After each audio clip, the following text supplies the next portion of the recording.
Video ini tidak bermaksud mengubah ajaran agama apapun. Disampaikan sebagai perenungan pribadi yang lahir dari pengalaman hidup, rasa kejawen, dan tafsir simbol-simbol dalam budaya leluhur. Semoga bisa jadi bahan renungan bersama, bukan untuk diperdebatkan, tapi untuk memperluas wawasan hati. Assalamualaikum warahmatullahi wabarakatuh. Salam Rahayu, Sugeng Rawuh, dan terima kasih sudah mampir di video ini. Saya ingin mengajak Anda merenung sejenak tentang sesuatu yang mungkin sudah sering Anda dengar, tapi barangkali belum pernah Anda renungkan secara mendalam. Kiamat, sebuah kata yang menggetarkan. Ini adalah momen paling menentukan dalam sejarah semesta. Ketika alam dihancurkan, manusia dimatikan, dan seluruh umat dikumpulkan untuk diadili. Tapi kali ini, saya ingin melihatnya dari sisi yang lain, bukan untuk menolak kebenaran, tapi untuk menambah makna. Saya tumbuh sebagai seorang Muslim, dan saya juga orang Jawa. Dua identitas ini tidak pernah saya pertentangkan. Justru saya merasa keduanya bisa saling menguatkan. Dalam ajaran Islam, kita tahu bahwa salah satu tanda besar kiamat adalah ketika matahari terbit dari barat. Tanda ini sering dipahami secara literal, bahwa nanti bumi akan berputar terbalik dan matahari muncul dari arah yang tidak semestinya. Tapi saya ingin bertanya, apakah itu harus dipahami secara fisik? Bagaimana jika yang dimaksud adalah simbolik? Dalam budaya Jawa, matahari sering dimaknai sebagai cahaya, panguripan, pepadang. Matahari adalah lambang ilmu lan kawicaksanan, pemberi kehidupan dan penerang batin. Kalau selama ini ilmu datang dari timur, maksudnya dari Timur Tengah, pusat agama Islam, lalu muncul cahaya dari barat, apakah itu tidak bisa dimaknai sebagai datangnya pencerahan dari arah yang selama ini dianggap asing? Saya tidak sedang menyanjung barat, tapi mari kita jujur. Ilmu psikologi, filsafat eksistensial, pendekatan spiritual non-formal, banyak di antaranya datang dari arah barat, dan meskipun bukan bagian dari syariat, banyak dari ilmu itu yang membantu manusia menemukan dirinya kembali. Dalam filsafat Jawa, arah bukan hanya petunjuk mata angin, tapi juga simbol dari gerak batin. Timur adalah asal cahaya, barat adalah tempat cahaya tenggelam dan kembali kepada asal. Utara adalah arah nalar, selatan adalah arah rasa. Maka ketika matahari terbit dari barat, saya mulai berpikir, mungkin ini adalah simbol bahwa pencerahan baru akan datang dari arah yang selama ini tidak disangka. Bukan dari tempat yang kita anggap suci, tapi dari arah yang dulu kita remehkan. Saya membayangkan, ini seperti orang yang tiba-tiba mendapat hidayah lewat jalan yang tak lazim. Ada yang tersadar setelah baca buku psikologi. Ada yang bangkit setelah belajar meditasi. Ada yang menemukan Tuhan bukan dari mimbar, tapi dari pengalaman batin di alam. Bukankah itu juga bentuk matahari yang terbit dari barat? Tapi tentu, tidak semua orang siap menerima pemahaman seperti ini. Saya pun dulu tidak langsung bisa. Saya sempat kaget, marah, bahkan takut dicap sesat. Tapi leluhur kita, orang Jawa zaman dulu, selalu punya wejangan yang membuat saya tenang. Wani ngalah luhur wekasane. Berani mengalah akan berakhir dengan kemuliaan. Ngertio sak durunge ngerusak, rumangsa sak durunge ngerasani. Pahami sebelum menyalahkan, sadar sebelum menuduh. Itulah sebabnya saya percaya, tafsir harus datang dari rasa, bukan hanya dari naskah. Tadi saya sudah membahas tentang simbol matahari terbit dari barat, yang saya pahami sebagai datangnya pemahaman baru, mungkin dari arah yang tak lazim, tapi tetap memberi terang. Sekarang mari kita bicara tentang simbol berikutnya, yaitu alam akan hancur. Kalau kita baca secara literal, ini terdengar menakutkan. Langit terbelah, bumi meledak, lautan meluap, gunung-gunung runtuh. Tapi mari sejenak kita tafsirkan lewat rasa. Dalam filsafat Jawa, alam bukan hanya banyulan lemah, bukan sekadar gunung, sungai, dan langit. Alam itu juga berarti tatanan. Apung, tatanan batin, tatanan sosial, dan tatanan nilai. Jadi ketika dikatakan bahwa alam akan hancur, bisa juga dimaknai sebagai runtuhnya sistem, kacau balaunya nilai, amburadulnya tata krama. Leluhur kita menyebutnya zaman edan. Zaman edan, wong apik disingkirke, sing licik munggah tahta, sing jujur dicekel, sing ndremimil dipuja. Dan jujur saja, apakah bukan itu yang kita lihat hari ini? Orang yang berkata jujur, malah dibilang nyinyir. Orang yang lembut, dianggap lemah, yang sopan, ditertawakan, yang kasar, malah viral, dan dielu-elukan.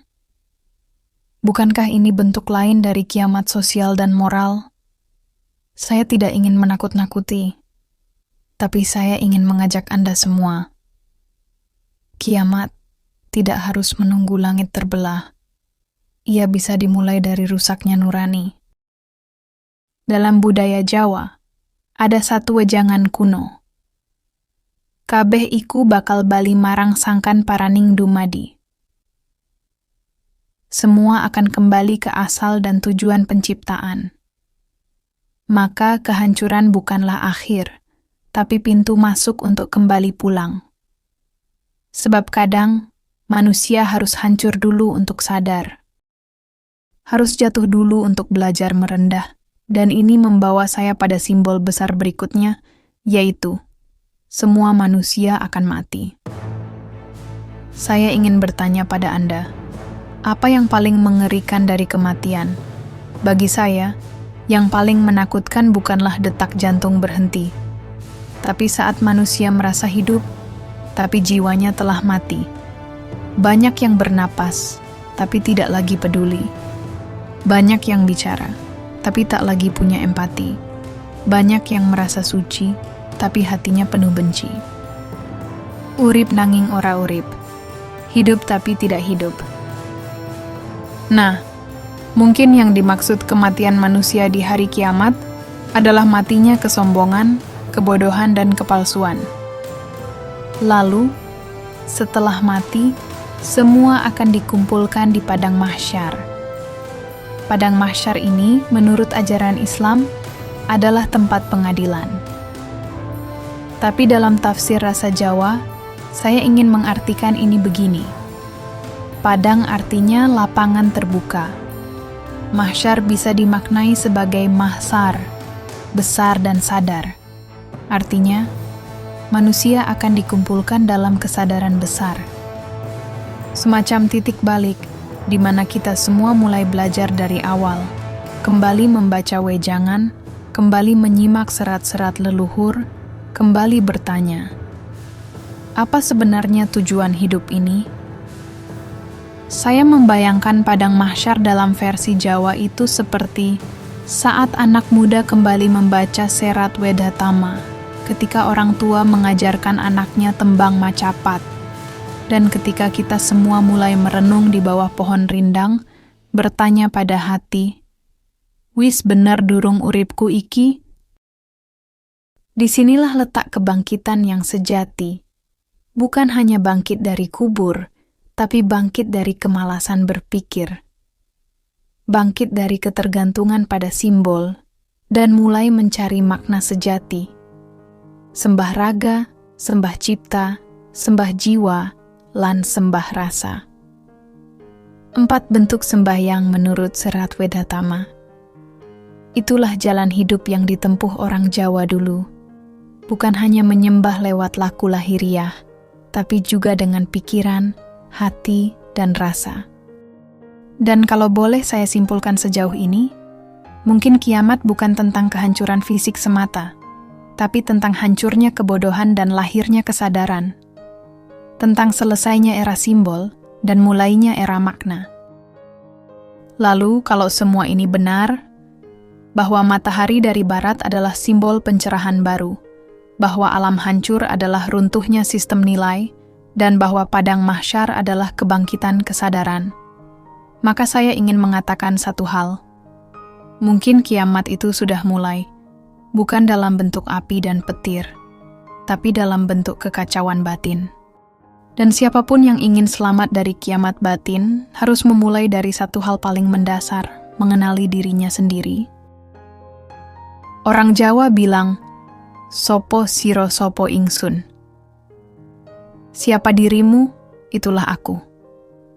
Itu bukan sekadar ungkapan, tapi petunjuk bahwa mengenali diri adalah jalan untuk mengenali Tuhan. Dan orang yang mengenal Tuhan dengan benar tidak akan mudah menyalahkan sesama. Disinilah letak perbedaan antara ajaran dan kesadaran. Ajaran bisa dihafal, tapi kesadaran hanya bisa didapat lewat pengalaman, rasa, dan laku. Saya percaya Islam dan kejawen tidak bertentangan. Keduanya bisa berjalan berdampingan, selama kita tidak memaksakan satu jalan sebagai satu-satunya kebenaran mutlak. Leluhur kita dulu sholat 5 waktu, tapi juga masih nyadran, selametan, dan nguri-uri kabudayan. Mereka tidak pernah merasa harus memilih. Karena bagi mereka, agama dan budaya adalah dua sisi dari satu laku. Manunggaling kawula lan Gusti. Dan sekarang ketika dunia mulai kehilangan arah, mungkin inilah saatnya kebijaksanaan Nusantara naik kembali ke permukaan. Bukan untuk menyaingi agama, tapi untuk menjadi pelengkap rasa. Saya membayangkan kelak akan ada generasi yang membaca Al-Quran sambil memahami makna serat centini, belajar tafsir sambil ngaji Wedatama, mengaji tasawuf, tapi juga menghayati macapat, dan yang menyembah Tuhan dengan logika, rasa, dan ketulusan. Inilah yang saya maksud dengan kebangkitan setelah kematian. Bukan bangkit dari tanah, tapi bangkit dari kebodohan dan kefanatikan. Mungkin akan ada yang marah dengan pendapat saya, dan itu wajar, tapi saya hanya ingin mengajak Anda semua untuk merenung, bukan menggugat, karena hidup ini terlalu singkat untuk dipenuhi debat. Ojo dumeh, ojo gumunan, ojo kagetan, lan ojo gampang mempeng. Jangan sombong, jangan mudah heran, jangan gampang kaget, dan jangan gampang terpengaruh. 4 pitutur ini bisa jadi benteng kita di zaman kiamat batin, zaman edan yang nyaris tak punya pegangan, zaman ketika cahaya malah disangka kegelapan. Saya bukan orang suci, saya juga masih belajar. Tapi lewat video ini, saya ingin berbagi bahwa makna kiamat bukan untuk ditakuti, tapi untuk dijadikan cermin, agar kita sadar. Sudah sejauh mana kita mengenal diri kita sendiri? Karena kiamat yang paling berbahaya bukanlah kehancuran bumi, tapi ketika manusia kehilangan rasa sebagai manusia.